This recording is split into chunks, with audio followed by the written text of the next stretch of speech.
Maintenant, pour le groupe UDR, Monsieur Alexandre Allégret-Pilot. Merci.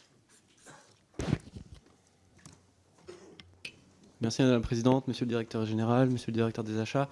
Je ne reviendrai pas sur les pompiers pyromanes qui découvrent des destructions d'emplois liées aux mutations de l'industrie automobile tout en ayant été à la source de ces mutations, vous l'avez rappelé.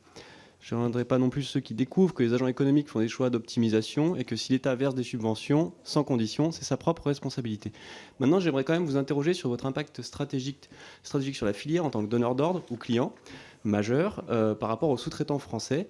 Il y a un enjeu de sécurisation de vos propres approvisionnements à moyen terme, mais aussi de redynamisation de l'écosystème qui serait cohérent.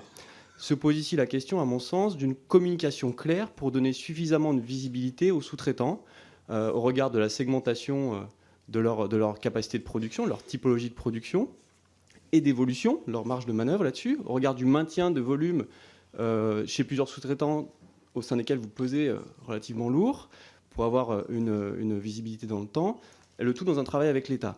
Alors, premièrement, comment pouvez-vous donner plus de visibilité pluriannuelle aux sous-traitants sur les volumes, les types de commandes et leur évolution ? Cet enjeu me semble prioritaire, notamment vu l'importance des investissements envisagés chez les sous-traitants qui, par ailleurs, ont de très maigres marges de manœuvre financières.